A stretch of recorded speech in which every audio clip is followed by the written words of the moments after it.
this idea that the only thing in the universe is space and the structure of space. It's kind of like if you're in a fluid like water, there's just a bunch of molecules bouncing around, but you can have things like eddies, and an eddy has a kind of continued existence that is independent of that it has a definite existence, even though it's just made of these molecules. And so it is, I think, with electrons and quarks and everything that makes up us.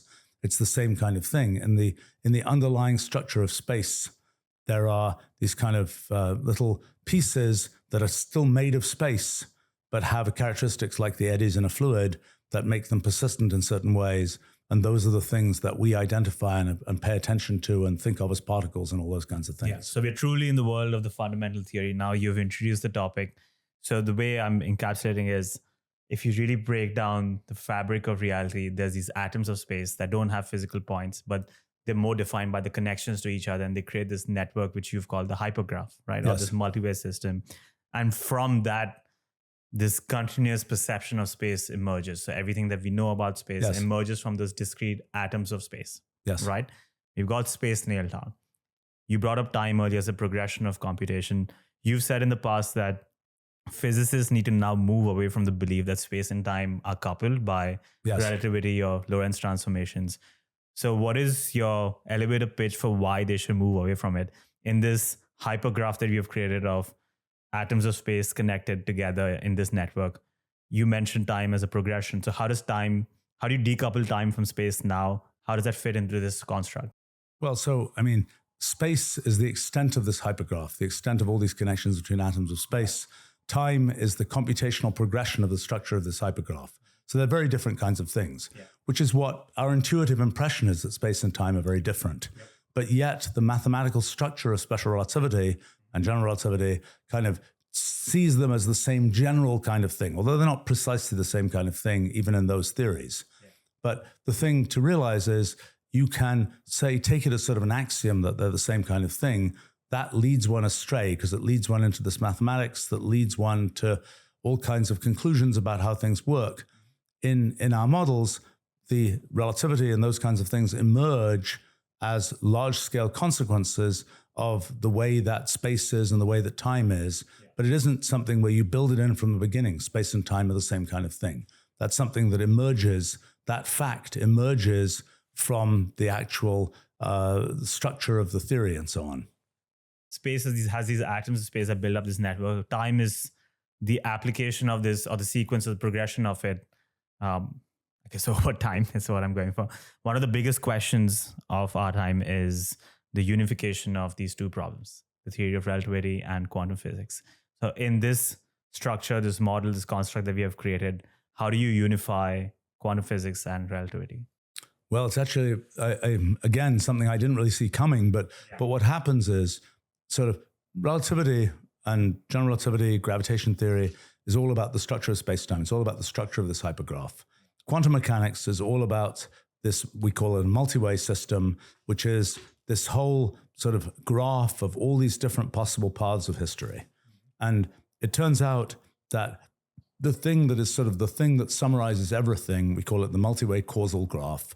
And it's a thing that both has kind of that things can be caused by things that are sort of we identify as being at different places in space. They can be caused by things that are on different branches of this multi-way system, different branches of history, effectively. Yeah.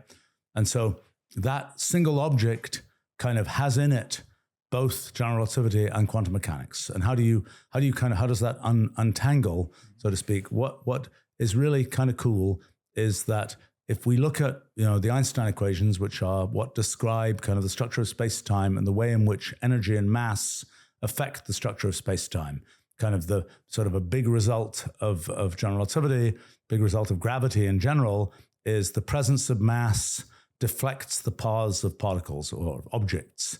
If there's a mass, if in the absence of mass and so on, things will just go in straight lines. Yep. When there is a mass there, you can think of it as the result of the curvature of space. Things will be deflected, and so they can, go into orbit around some star or whatever else it is. But so that phenomenon, that essentially shortest paths which is what's determining the trajectories things go on, are deflected by the presence of energy and momentum. That is kind of the core feature of the structure of space-time, of general relativity, and so on. So it turns out that you can think of a different version of this. In this multi-way graph, we have all these different paths of history. We stop the multi-way graph at a certain time. We've got all these different possible paths of history and where they got to at a certain time. That sort of bunch of loose ends of paths of history, that itself defines a space. We can have we call it branchial space, the space of branches, space of quantum branches, basically. And there is a geometry to that space of quantum branches, just as there's a geometry to physical space. And so you can say, well, what two branches of history are close together? Well, ones that have a common ancestor a short time ago, so to speak. So you can build up the geometry of this branchial space. Yeah. And then you can ask questions like, what is motion like in branchial space? What causes things to be deflected in branchial space? Yeah. And it turns out that the same phenomenon of the presence of energy and momentum produces deflection. That also happens in branchial space. The question is, what is the interpretation of position in branchial space?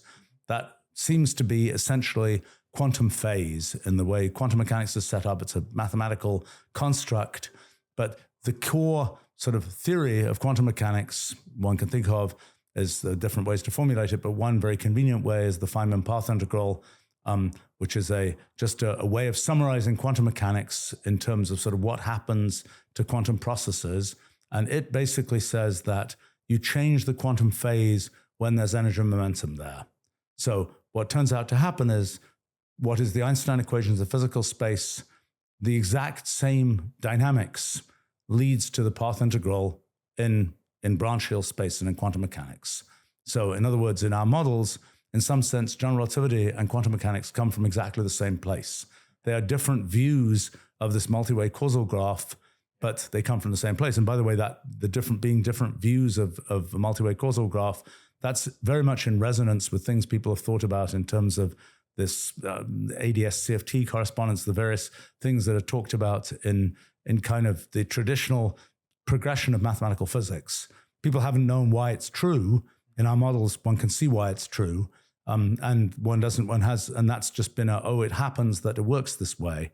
But in our models, it's kind of inevitable that it works this way. And that kind of gives one a correspondence between general relativity and quantum mechanics. And it allows one to see kind of the boundary between those things and all the various things that happen in quantum gravity on that boundary. One of the challenges always is when you have a theory and you're kind of describing things at a low level, what you want to do is get it to the point where you can say, turn this telescope in this direction and look for this thing. And that may not be easy to do. And that's just a lot of work to go from the low-level description of things up to kind of the level at which one can say, the telescope will see this or that. And that's a big effort of work that is very much ongoing, but needs much more to be done on it, to make that kind of correspondence between this sort of low-level machine code and what's actually observable in experiments today.